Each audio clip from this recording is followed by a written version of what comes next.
ಎಷ್ಟು ವರ್ಷದಿಂದ ಹೋಗ್ತಾ ಇದ್ದೀರಾ? ಅಲ್ಲಿ ಪ್ರತಿ 4 ವರ್ಷದಿಂದನೂ ಬರ್ತಾ ಇದ್ದೀವಿ. ಓಕೆ. ಒಳ್ಳೆ ಪ್ರಸಿದ್ಧವಾದ ಸ್ಥಳ. ಸುತ್ತಮುತ್ತ ನೋಡೋಕೆ ಸುಮಾರು ಜನ ಸುತ್ತಮುತ್ತ ಇರೋರೆಲ್ಲ ಬರ್ತಾರೆ ಭಕ್ತಾದಿಗಳು. ಇದೇ ರೀತಿ ನಡ್ಕೊಂಡು ಹೋಗಲಿ ಅಂತ ಭಕ್ತಾದಿಗಳಿಗೆಲ್ಲ ಕೇಳ್ಕೊತಿದ್ವಿ. ವಿಶೇಷ ಏನು ಸರ್? ವಿಶೇಷ ಅಂತಂದರೆ ಸಿದ್ದಾಪುರ ಮಹಿಮೆ, ಆಮೇಲೆ ಆಂಜನೇಯಂದು ಒಂದು ಇದು ಹನುಮಾನ್ ಜಯಂತಿ ಇರೋದ್ರಿಂದ ಪ್ರತಿ ವರ್ಷ ಇದೇ ಥರ ನಡ್ಕೊಂಡು ಹೋಗಲಿ ಅಂತ ಕೇಳ್ಕೊತೀವಿ ಭಕ್ತಾದಿಗಳು. ವಿಶೇಷ ಏನು ಮಕ್ಕಳು ಕೂಡ ಬಂದಿದ್ದಾರೆ ನೋಡೋಕ್ಕೆ ಅಂತಂತ ಅಪೇಕ್ಷೆ ಪಟ್ಟರು ಹುಡುಗರೆಲ್ಲ ಅದಕ್ಕೆ ಕರ್ಕೊಂಡ್ಬಂದಿದೆ. ಜಿಂದಾ ಸ್ಕೂಲು ಪಬ್ಲಿಕ್ ಸ್ಕೂಲು ಮಕ್ಕಳು. ಹೌದಾ? ಅಂದ್ರೆ ಎಷ್ಟು ವರ್ಷದಿಂದ ಬರ್ತಿದ್ದೀರಾ ಸರ್ ನೀವು? ಅಂದ್ರೆ ಈ ಒಂದು ಹಿನ್ನೆಲೆ ಅಥವಾ ನೀವು ಚಿಕ್ಕ ವಯಸ್ಸಿನ ನೋಡಿದ್ದೀರಾ? ಸೊ ಹೇಗೆ? ನಾವು ಸಣ್ಣ ಒಂದು 7-8 ವರ್ಷದಿಂದ ಅನುಭವ. 8 ವರ್ಷದ ಹುಡುಗನಿಂದನೂ ಬರ್ತಿದ್ದೀವಿ ಇಲ್ಲಿ ಸಿದ್ದಪ್ಪನ ಬೆಟ್ಟಕ್ಕಾಗಿ. ತುಂಬಾ ಜನ ಪಾದಯಾತ್ರೆ ಕೂಡ ಮಾಡ್ಕೊಂಡು ಬರ್ತಾರೆ, ಮಾಲೆಗಳನ್ನ ಧರಿಸ್ತಾರೆ. ನಾವು ಇಲ್ಲೇ ಲೋಕಲ್ ಆಗಿರೋದ್ರಿಂದ ಆ ಸ್ವಾಮಿಗೆ ಏನು ಸೇವೆ ಬರ್ತದೋ ಅದನ್ನ ಮಾಡ್ಕೊಂಡು ಹೋಗ್ತಿದ್ವಿ. ಪ್ರತಿ ವರ್ಷ ಮಾಡ್ಕೊಂಡು ಹೋಗ್ತಿದ್ದೀವಿ. ಓಕೆ. ಅಂದ್ರೆ ಮೇಲೆ ಹೆಂಗೆ ಪೂಜೆ ಗೀಜೆಗಳೆಲ್ಲ ಕಾಮನ್ ನಡೆಯುತ್ತೆ ಹೇಗೆ ಸರ್? ಪ್ರತಿ ಅಮಾವಾಸ್ಯೆ ಪೌರ್ಣಮಿ ದಿವಸನೂ ಅಭಿಷೇಕ ಸಿದ್ದಪ್ಪನಿಗೆ ಎಲ್ಲ ನಡೆಯುತ್ತೆ. ಪೂಜೆ ಕಾರ್ಯಕ್ರಮ ಆಗ್ತಾ ಇದೆ. ಈ ಒಂದು ಇದೇ ನಾಡಲ್ಲಿ ಹುಟ್ಟಿ ಮತ್ತೆ ಇದೇ ಒಂದು ಕ್ಷೇತ್ರದಲ್ಲಿ ಆವಾಗ ಹೋಗಿ ಬರೋದು ಒಳ್ಳೆ ಹೆಮ್ಮೆ ಅಲ್ವರ. ಹೆಮ್ಮೆ ಆದ ಪ್ಲೇಸು, ಹೆಮ್ಮೆ ಸುತ್ತಮುತ್ತ ಜನಗಳಿಗೂ ಒಂಥರ ಪ್ರೇಕ್ಷಕ ಒಂದು ನೋಡೋಕ್ಕೆ ಒಳ್ಳೆ ಸುಂದರವಾಗಿದೆ. ಈ ಲೈಟಿಂಗ್ಸು ಇವೆಲ್ಲ ಇದರಿಂದ ಬರೀ ಖುಷಿ ಆಗುತ್ತೆ. ಒಂದು ಭಾವನಾತ್ಮಕವಾಗಿಯೂ ಕೂಡ ಎಲ್ಲರನ್ನೂ ಕೂಡ ಒಂದು ಏಕತೆಯಲ್ಲಿ ವಿವಿಧತೆಯಲ್ಲಿ ಏಕತೆ ಅಂತಾರಲ್ಲ, ಸೊ ಅದಂತನೂ ಹೇಳ್ಬೋದು. ಯಾಕಂದ್ರೆ ತುಂಬಾ ಜನ ಬರ್ತಾರೆ. ಇನ್ನು ದಿನಕ್ಕೂ ಜಾಸ್ತಿ ಜನ ಆಗುತ್ತಾರೆ. ಇದೇ ರೀತಿ ಇದು ದಿನಕ್ಕೂ ಜಾಸ್ತಿ ಜನ ಆಗ್ತಾ ನಮ್ಮ ಒಂದು ಮಾಧ್ಯಮದ ಮುಖಾಂತರ ಜನರಿಗೆ ಏನಾದ್ರು ಹೇಳೋದಾದ್ರೆ ಈ ಒಂದು ಕ್ಷೇತ್ರದ ಬಗ್ಗೆ ಪ್ರತಿ ವರ್ಷ ಇದೇ ಥರ ಬರಲಿ, ಇನ್ನೂ ಹೆಚ್ಚಿನ ಜನಸಂಖ್ಯೆ ಸೇರಲಿ ಅಂತ ಕೇಳ್ಕೊತೀನಿ ಸಿದ್ದಪ್ಪನ ಹತ್ರ. ಬಿಜೆಪಿ ಮಹಾಶಕ್ತಿ ಕೇಂದ್ರದ ಅಧ್ಯಕ್ಷರು ಅರುಣ್ ಕುಮಾರ್ ಗೌಡ ಅವರು. ಸೊ ಬನ್ನಿ ಅವ್ರನ್ನ ಮಾತಾಡ್ಸ್ತಾ ಹೋಗೋಣ. ಸರ್, ಫಸ್ಟ್ ಆಫ್ ಆಲ್ ಈ ಒಂದು ಬೆಟ್ಟದ ಬಗ್ಗೆ, ಈ ಒಂದು ಮಹಿಮೆ ಬಗ್ಗೆ ಫಸ್ಟ್ ನಮ್ಮ ಒಂದು ಜನರಿಗೆ ಹೇಳೋದಾದ್ರೆ, ಇದು ಇತಿಹಾಸ ಪ್ರಸಿದ್ಧ ಸಿದ್ದಪ್ಪನ ಸನ್ನಿಧಿ. ಇದು ಪುರಾತನ ಕಾಲದಿಂದ ನಮಗೂ ಒಕ್ಲು. ನಾವು ಚಿಕ್ಕ ಮಕ್ಕಳಿಂದನೂ ನಾವು ಇನ್ನೂ ಹುಟ್ಟೇ ಇರಲ್ಲ, ನಮ್ಮ ತಾತ ಮುತ್ತಾದನ ಕಾಲದಿಂದನೂ ಒಕ್ಲು. ಮತ್ತು ನನಗೆ ಈ ವಿಚಾರದಲ್ಲಿ ಏನಂದರೆ, ಈ ದೀಪಾಲಂಕಾರ ಹನುಮ ಜಯಂತಿ ಮಾಡ್ತಿರೋದು ಈಗ 6 ವರ್ಷದಿಂದ ಈಚೆಗೆ. ನಾನು ಪ್ರತಿ ವರ್ಷ ಬರ್ತಾಯಿದ್ರು ದೀಪಾಲಂಕಾರ ಹನುಮ ಜಯಂತಿಗೆ ಬಂದಿರೋದು ಮೊದಲನೇ ಬಾರಿ. ಈ ಬಾರಿ ಹನುಮ ಮಾಲೆ ಹಾಕ್ಕೊಂಡು ಪಾದಯಾತ್ರೆ ಬಂದಿದ್ದೀವಿ. ನಾವೆಲ್ಲ ನಮ್ಮ ಎಲ್ಲ ಮಾಲಾಧಾರಿಗಳು ಭಕ್ತಾದಿಗಳು ಪಾದಯಾತ್ರೆ ಬಂದಿದ್ದೀವಿ. ಏನೊಂದು ಸಂತಸ ಇದೆ ಅಂದರೆ, ನಾನು ಒಂದು 25 ಕಿಲೋಮೀಟ್ರ್ ಇವಾಗ ಪಾದಯಾತ್ರೆ ಮಾಡಿದ್ದೀನಿ. ನಾವು ಮಾಡಿದ್ದೀವಿ, ಎಲ್ಲ ಜೊತೆಲ್ಲ ಸ್ನೇಹಿತರೆಲ್ಲ ಮಾಡಿದ್ದೀವಿ. ನಮಗೆ ಏನೋ ಒಂದು ಆಂಜನೇಯನೇ ಸಿಕ್ತು ಅನ್ನೋದು ರೀತಿಯಲ್ಲಿ ನನಗೆ ಭಾವನೆ ಮೂಡ್ತಾಯಿದೆ. ಈ ಜಾಗಕ್ಕೆ ಬಂದರೆ ನೆನ್ನೆ ಸಂಜೆನೂ ಬಂದಿದ್ವಿ. ಈ ದೀಪಾಲಂಕಾರ ಎಲ್ಲ ನೋಡಿದಾಗ ಏನೋ ಒಂಥರ ಈ ಒಂದು ಮಜವಾದ ಮಯವಾಗಿತ್ತು ಈ ಜಾಗ.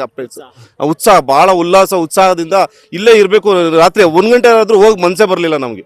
ಹಾಗಾಗಿ ಇವತ್ತು ಸಹ ಇಲ್ಲೇ ಇದ್ದು ರಾತ್ರಿ 10 ಗಂಟೆ 11 ಗಂಟೆವರೆಗೂ ಇಲ್ಲೇ ಇದ್ದು ನಾವೆಲ್ಲ ದೀಪಾಲಂಕಾರ ಕಣ್ತುಂಬಿಕೊಂಡು ಎಲ್ಲ ಭಕ್ತಾದಿಗಳನ್ನ ಮಾತಾಡಿಸ್ಕೊಂಡು ಎಲ್ಲರನ್ನೂ ಜೊತೆಲಿ ಇಲ್ಲೇ ಇದ್ಕೊಂಡು ಹೋಗ್ಬೇಕು ಅಂತ ಎಲ್ಲರೂ ಜೊತೆಲಿ ಇದ್ದೀವಿ. ತುಂಬ ಖುಷಿಯಾಗಿದೆ, ತುಂಬ ಚೆನ್ನಾಗಿದೆ, ಭಾವನಾತ್ಮಕವಾಗಿದೆ. ನಮ್ಮ ಹಿಂದೂ ಧರ್ಮದ ಇಲ್ಲಿ ಇಂಥ ಜಾಗದಲ್ಲಿ ಬಂದು ಎಲ್ಲರೂ ಬಂದು ಮಾಲಾಧಾರಿ ಹಾಕೊಂಡು ಪಾದಯಾತ್ರೆ ಬಂದರೆ ಇನ್ನೂ ಇದನ್ನ ಬೆಳವಣಿಗೆ ಆಗಿ ನಾವು ಉತ್ತುಂಗದಲ್ಲಿ ಹೋಗೋಕ್ಕೆ ನಮ್ಮ ಹಿಂದೂ ಧರ್ಮ ಬೆಳೆಸೋಕ್ಕೆ ನಮಗೆ ಒಂದು ದಾರಿಯಾಗಿದೆ. ತುಂಬ ಜನರು ಯುವಕರನ್ನ ಕೂಡ ನೋಡ್ತಾ ಅಯ್ಯೋ ತುಂಬ ಬಹುತೇಕ ಯುವಕರು ಬಂದಿದ್ದಾರೆ, ಯುವತಿಯರು ಬಂದಿದ್ದಾರೆ, ಆಮೇಲೆ ವಯಸ್ಸಾದ ತಂದೆಯರು ಬಂದಿದ್ದಾರೆ.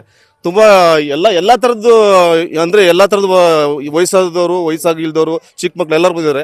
ಎಲ್ಲ ಭಕ್ತಿಯಿಂದ ಬಂದಿರೋದ್ರಿಂದ ಈ ದೇವಸ್ಥಾನದ ಮಹಿಮೆ ತುಂಬ ಜಾಸ್ತಿ ಇದೆ ಅಂತೇಳಿ ಹೇಳಕ್ ಬಯಸ್ತೀವಿ. ಈ ಒಂದು 2 ಮಾತಲ್ಲಿ ಈ ಒಂದು ಕ್ಷೇತ್ರದ ಬಗ್ಗೆ ಹೇಳೋದು. ಸಿದ್ದರಾಮೇಶ್ವರ, ಸಿದ್ದಪ್ಪ, ಹನುಮ ಜಯಂತಿ ಪ್ರಯುಕ್ತ ಮಾಡ್ತಿರೋದ್ರಿಂದ ಸಿದ್ದಪ್ಪ ಅಂದರೆ ಭಾಳ ಶಕ್ತಿ ಮತ್ತು ಭಕ್ತಿ ಜಾಸ್ತಿ ಇರೋ ದೇವಸ್ಥಾನ ಆಗಿರೋದ್ರಿಂದ ಈ ದೇವಸ್ಥಾನಕ್ಕೆ ಎಲ್ಲರೂ ಬರೋಕ್ಕೆ ಬಂದು ನಾವು ಯಾವಾಗಲೂ ಬಂದು ಹೋಗ್ತೀವಿ ಅಂತ ಹೇಳಕ್ಕೆ ಇಷ್ಟ.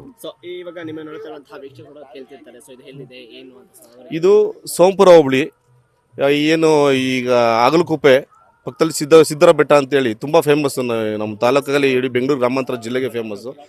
ಈ ಯಾರು ಕೇಳಿದ್ರು ಇದನ್ನ ದಾರಿ ಹೇಳ್ತಾರೆ. ಆಮೇಲೆ ಟ್ರೆಕ್ಕಿಂಗ್ ಪ್ಲೇಸು ಹೌದು. ಇದು ನೀವು ಇಲ್ಲಿ ಬಂದರೆ ಈ ಶಾಲಾ ಮಕ್ಕಳಾಗಲಿ ಎಲ್ಲರೂ ಬಂದರೆ ಟ್ರೆಕ್ಕಿಂಗ್ ಪ್ಲೇಸ್ ಇದೆ, ದೇವಸ್ಥಾನವೂ ಇದೆ, ಟ್ರೆಕ್ಕಿಂಗ್ ಪ್ಲೇಸ್ ಇದೆ, ಪ್ರಕೃತಿನೂ ಭಾಳ ತುಂಬ ವಿಸ್ಮಯವಾಗಿದೆ. ಟೈಮಿಂಗ್ಸ್ ಅಂದರೆ ಮಾಮೂಲಿ ಏನಿದ್ರು ಈ ಕತ್ಲೆ ಆದಮೇಲೆ ಸ್ವಲ್ಪ ಏನಾದರೂ ಈಗ ಈ ಪ್ರಾಣಿಗಳು, ಕಾಡು ಪ್ರಾಣಿಗಳು ಏನಾದರೂ ಬರ್ಬೋದು ಅನ್ನೋ ಕಾರಣದಿಂದ 7 ಗಂಟೆ ಲಾಸ್ಟ್, ಬೆಳಗ್ಗೆ ಮಾರ್ನಿಂಗಿಂದ 7 ಗಂಟೆ ಲಾಸ್ಟ್. 3 ವರ್ಷದಿಂದ ಮಾಡ್ತಿದ್ವಿ ಸರ್. ಅಂದ್ರೆ ಎಷ್ಟು ಖುಷಿ ಇದೆ ಅಂದ್ರೆ ಇದೇನು ಫ್ರೀಯಾ ಏನು ಹೆಂಗೆ ಅಂತ ಫ್ರೀನೇ ಸೊ ಇದ್ರ ಬಗ್ಗೆ ಹೇಳೋದಾದ್ರೆ ಫ್ರೀನೇ ಕೊಡ್ತಾರೆ ಅದು. ಓಕೆ ವರ್ಷನೂ ಹನುಮ ಜಯಂತಿ ದಿನ ಬಂದು ಕೊಡ್ತೀವಿ. ಅಂದ್ರೆ ಎಷ್ಟು ವರ್ಷದಿಂದ ಮಾಡ್ತಿದ್ದೀವಿ? 3 ವರ್ಷದಿಂದ. 3 ವರ್ಷದಿಂದ.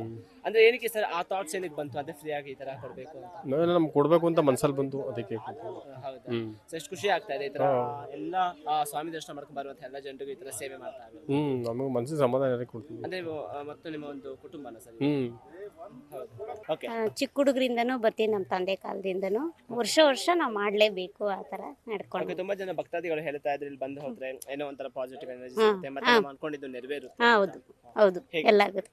ಏನಂದ್ರೆ ನಾವು ನಡ್ಕೊಳೋದ್ರ ಮೇಲೆ ಇದೆ ಅದು. ಅವ್ರವ್ರ ನಂಬಿಕೆ, ಅವ್ರು ಬಂದು ಹೋಗೋದು ಅದು. ಅಲ್ಲಿ ತೀರ್ಥ ಇದೆಯಲ್ಲ, ಅದು ಯಾರು ಕೆಟ್ಟದ್ದು ಗಲೀಜು ಅನ್ಬಾರ್ದು. ಸುಮಾರು ಜನಕ್ಕೆ ಹಂಗೆ ಬಂದವ್ರಿಗೆ ಕಾಲು ಮುರಿದೋಗಿದೆ, ಎಲ್ಲ ಆಗಿದೆ. ನಮ್ಮ ರಿಲೇಷನಲ್ಲೇ ತೀರ್ಥನ ಗಲೀಜು ಅಂತ ಅನ್ಬಾರ್ದು, ಏನೇ ಇದು ಮಾಡಬಾರ್ದು. ಮತ್ತು ನೈಟು ಯಾರೂ ಇರೋಂಗಿಲ್ಲ. ಸುಮಾರು ಕಾಲದಿಂದನೂ ನೈಟು ದೇವ್ರ ಸಂಚಾರ ಇದೆಯಂತೆ. ಅಲ್ಲಿಂದ ಇಲ್ಲಿಗೆ ದೊಣ್ಣೆ ಹತ್ರಕ್ಕೆ ದೇವ್ರು ಬರುತ್ತೆ. ಮತ್ತು ಹಳೆ ಕಾಲದಿಂದನೂ ಇದು ಇದೆ. ಮತ್ತು ಅಲ್ಲಿ ಒಂದು ಗದ್ಗೆಮ್ಮ ಅಂತ ಇದೆ, ಆ ದೇವರು ಇದೆ. ಅದು ಎಲ್ಲ ಕಲೆಕ್ಷನ್ ಗದ್ಗೆಮ್ಮ, ಸಿದ್ದಪ್ಪ. ಇದು ದೊಡ್ಡ ಪೇಟೆ ಇದ್ದಿದ್ದನ್ನ ದೇವರು ಅಲ್ಲಿ ಹಳೆಪೇಟೆ ಇದೆ ದೇವ್ರು ಅಂತ. ಆ ಪೇಟೆನ ಇದ್ರ ಥರ ತಗೊಂಬಂದು ಹಾಕಿ ಅದು ಮುಕ್ಕೋಡ ಅಲ್ಲಿದೆ ನೆಲೆ ದೇವರು. ಅಲ್ಲಿ ಏನಿದೆ ಅಂತ ಗೊತ್ತಿಲ್ಲ. ದೇವ್ರು ಮಾಡ್ತೀವಿ ನಾವು ಮಾಡ್ತೀವಿ. ನಮ್ಮ ಗ್ರಾಮ ದೇವತೆ ಅದು.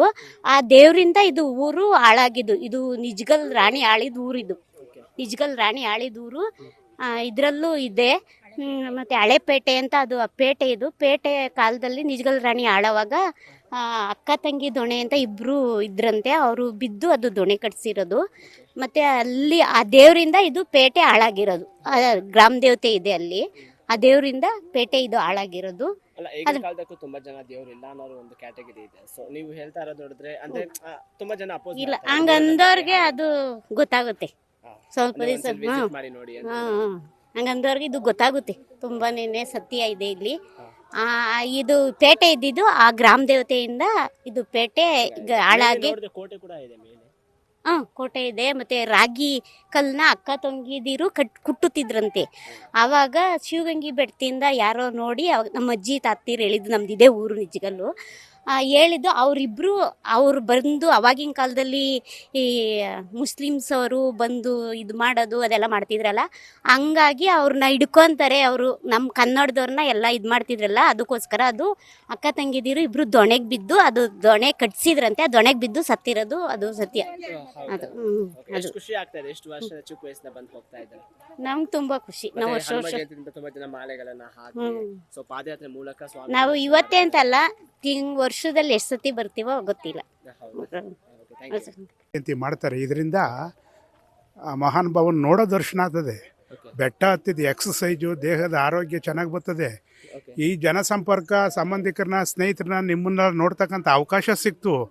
ಈ ಅವಕಾಶ ನಮ್ಗೆ ಎಲ್ಲಿ ಸಿಗ್ತದೆ? ಈ ರಾಮಾಯಣದಲ್ಲಿ ಮಹಾನುಭಾವ ಇವನು ಆಂಜನೇಯ ಅವನಲ್ಲ, ಅವನಿಂದ ಮಹಾಪಾತ್ರ ಇದು ಇರೋದು ಮಹತ್ವ. ಮಹಾಭಾರತದಲ್ಲಿ ಕೃಷ್ಣನಿದ್ದಂಗೆ ಇದರಲ್ಲಿ ಈ ಮಹಾನುಭಾವಂದು ಅಂಥೊಂದು ದರ್ಶನ ಪಡೆದಿದ್ದೀವಿ. ಈ ಒಂದು ಇದನ್ನೆಲ್ಲ ನೋಡಿ ಕಣ್ ತುಂಬ್ಕೊಂಡಿದ್ವಿ. ಚೆನ್ನಾಗಾಯ್ತು, ಸಂತೋಷ ಆಯಿತು. ವರ್ಷದಿಂದ ಈ ಒಂದು ಬೆಟ್ಟಗಳನ್ನ ಹತ್ತಾ ಇದ್ದಾರೆ. ಈ ಒಂದು ಕ್ಷೇತ್ರದ ಬಗ್ಗೆ ಹೇಳೋದಾದ್ರೆ ಕ್ಷೇತ್ರದ ಬಗ್ಗೆ ನಾನು ಆಗಲೇ ಸುಮಾರು 30 ವರ್ಷದಿಂದನೂ ಬರ್ತಾ ಇದ್ದೀನಿ.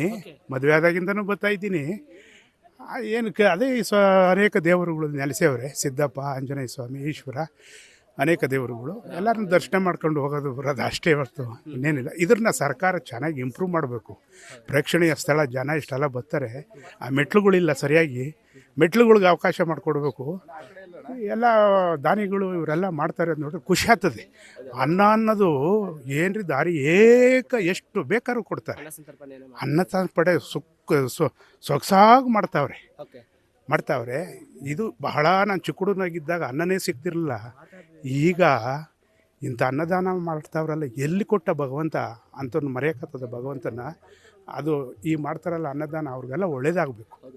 ಆಮೇಲೆ ಅನ್ನ ಇದ್ದರೂ ಕೂಡ ಕೊಡ್ತಕ್ಕಂಥ ಮನಸ್ಥಿತಿ ಬಂದದಲ್ಲ ಇವರಿಗೆ, ವ್ಯವಸ್ಥಾಪಕರಿಗೆ. ಅದು ದೊಡ್ಡದು. ಯಾಕೆಂದರೆ ನಮ್ಮಲ್ಲಿ ಮಸ್ತಾಗಿರ್ತದೆ, ಕೊಡೋಂಥ ಮನಸ್ಥಿತಿ ಮನಸ್ಸಿರಲ್ಲ. ಅದು ಆಯ್ತಲ್ಲ, ಅವ್ರಿಗೂ ಮೊಮ್ಮಕ್ಕಳು ವಂಶ ಪಾರಂಪರ್ಯ ಅವ್ರು ಚೆನ್ನಾಗಿರಬೇಕು. ನೋಡಿದ್ರನ್ನೆಲ್ಲ ನೋಡಿ ಸಂತೋಷದ ಸಾಯಂಕಾಲ ಇದು ಬೆಟ್ಟದ ಅಲಂಕಾರ ಮಾಡ್ತಾರೆ. ಅದು ಏನೋ ಒಂಥರ ಸೊಗಸು ಕೊಡ್ತದೆ, ಮನಸ್ಸಿಗೆ ಹಿತ ಕೊಡ್ತದೆ. ಈ ಎಲ್ಲ ಮಾಡ್ತಾ ಇರೋದೆಲ್ಲ ಚೆನ್ನಾಗೈತೆ, ಒಳ್ಳೇದು ಮಾಡಬೇಕು. ನಮ್ಮ ಹಿಂದೂ ಪರಂಪರೆಯಲ್ಲಿ ಇದನ್ನು ಉಳಿಸಿ ಬೆಳೆಸ್ಕೊಂಡು ಹೋಗ್ತಾ ಇರೋದು ಒಳ್ಳೇದಲ್ವ. ಅಳಿಸೋಗ್ಬಿಟ್ರೆ ಮುಚ್ಕೊಂಡು ಹೋಗ್ಬಿಟ್ರೆ ಅಥವಾ ಮುಂದೆ ಬರೋ ಪೀಳಿಗೆ ಗೊತ್ತಾಗ್ದಲ್ಲೇ ಇದ್ದರೆ ಹೊರಟೋಗ್ತದೆ ಎಲ್ಲ. ಹೌದು, ನೀವು ಹೇಳಿದ್ರೆ ಎಷ್ಟು ವರ್ಷದಿಂದ ಬರ್ತಾ ಇದ್ದೀರಾ? ಬರ್ತಾ ಇದ್ದೀನಿ. ಸೊ ಮುಂದಿನ ಜನರೇಷನ್ಗೆ ಈ ಒಂದು ನಮ್ಮ ಮಾಧ್ಯಮದ ಮುಖಾಂತರ ಏನು ಹೇಳಕ್ಕೆ ಇಷ್ಟಪಡ್ತೀರಾ? ಇದ್ರ ಅಭಿವೃದ್ಧಿ ಮಾಡಬೇಕು, ಸರ್ಕಾರಕ್ಕೆ ಗಮನಕ್ಕೆ ತಗೊಳ್ಬೇಕು. ಸರ್ಕಾರಕ್ಕೆ ಗಮನಕ್ಕೆ ತೊಗೊಳ್ಬೇಕು. ನೋಡಿ, ನಮ್ಮ ಹಿಂದೂ ಸಂಸ್ಕೃತಿ, ನಮ್ಮ ಮಹಾಕಾವ್ಯಗಳವಲ್ಲ, ರಾಮಾಯಣ, ಮಹಾಭಾರತ, ಭಗವದ್ಗೀತೆ ಒಬ್ಬರು ಓದಿಲ್ಲ, ಆದರೆ ನಾವೆಲ್ಲ ಹೇಳ್ತೀವಿ, ಎಲ್ಲ ಕತೆ ಹೇಳ್ತೀವಿ. ಅದರಲ್ಲಿ ಓದಿದ್ರು ಅದೇ ಫಾರಿನ್ ಕಂಟ್ರಿನಲ್ಲಿ ಅವ್ರ ಕಲ್ಚರಲ್ಲಿ ಅವರು ಹೇಳ್ಬೇಕಾದ್ರೆ ನಮ್ಮಂಗೆ ಅದು ಚೆನ್ನಾಗಿ ಅಧ್ಯಯನ ಮಾಡಬೇಕು. ನಾವು ಅಧ್ಯಯನ ಮಾಡಿದಲ್ಲೇ ನಮ್ಮ ಸಂಸ್ಕೃತಿ ಹೇಳ್ತೀವಿ. ಚಿಕ್ಕ ವಯಸ್ಸಿನ ನಮಗೆ ಕಥೆಗಳ ಮೂಲಕ ಹೇಳೋಕೆ ಬಂದಿರ್ತಾರೆ. ಚಿಕ್ಕ ವಯಸ್ಸಿನಿಂದ ನಮ್ಮ ಹಿರಿಯರು ಗುರುಗಳು ಅಲ್ಲಿ ಇಲ್ಲಿ ನಾವು ಕೇಳಿರ್ತೀವಿ, ಈಗ ನೋಡಿ ರಾಮಾಯಣ ನಡೀತಾ ಇದೆ, ಇಂಥವನ್ನೆಲ್ಲ ಕೇಳಿದ್ದೀವಿ.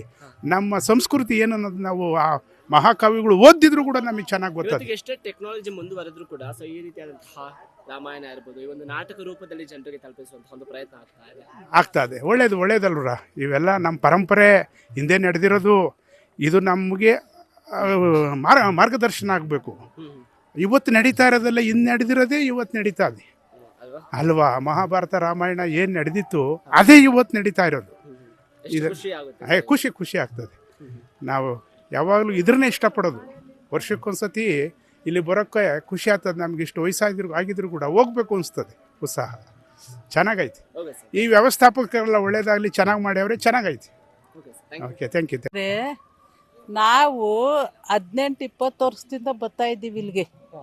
ಏನೋ ಈ ದೇವರು ಭಕ್ತಿ ನಮಗೂ ಹಂಗೇನೇನು ಏನು ಕೆಟ್ಟದ್ದಾಗಿಲ್ಲ, ಹುಮ್ಮಸ್ಸು ಬರಬೇಕು ಅಂತ ನೆಲಮಂಗಲದಿಂದ ಬೇಗೂರವರೆಗೂ ನಡ್ಕೊಂಬಂದು ಅಲ್ಲಿಂದ ಕಾರಾಗಿ ಬಂದು ಅಲ್ಲಿಂದ ಇಲ್ಲಿ ಬೆಟ್ಟಕ್ಕೆ ಹತ್ತದ ಮಗ ಸೊಸೆ ಎಲ್ಲ ಬಂದವ್ರೆ, ಜೊತೆಗೆ ಬಂದಿದ್ದೀವಿ.